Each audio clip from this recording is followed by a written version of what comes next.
Hi, I'm Sherry Stump. Thank you for joining me today. I'm reading from the devotional book, God's Amazing Grace by Ellen White. Today's reading is December 9 on page 351.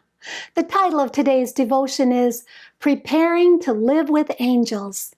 In Romans chapter 12 and verse 1 it says, I beseech you therefore, brethren, by the mercies of God, that ye present your bodies a living sacrifice, holy, acceptable unto God, which is your reasonable service. We have no doubt that the doctrines we hold today are present truth and that we are nearing the judgment.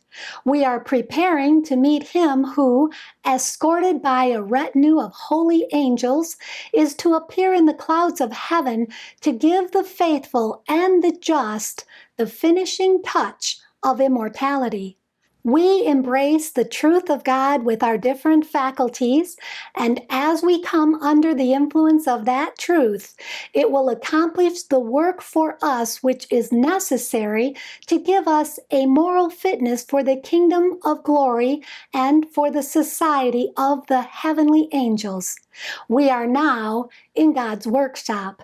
Many of us are rough stones from the quarry, but as we lay hold upon the truth of God, its influence affects us.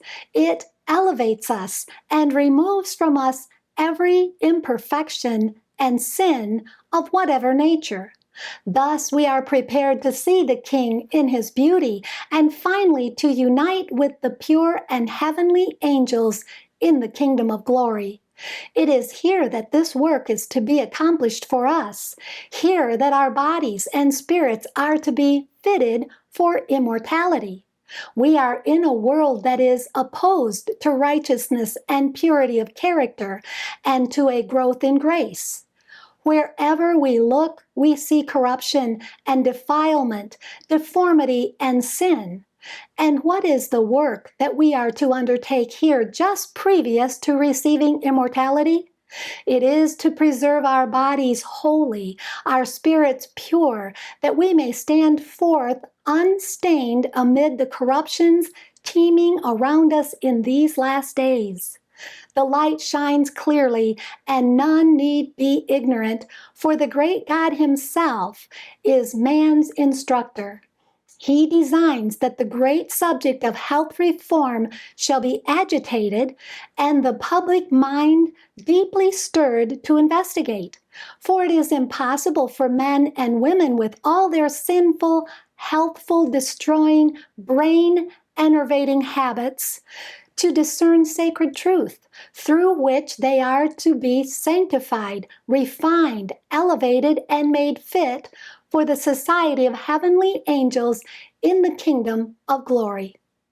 Thank you for being with me today. Please join me tomorrow when we'll read about learning the song of triumph now. And may God bless you abundantly above all you can ask or think.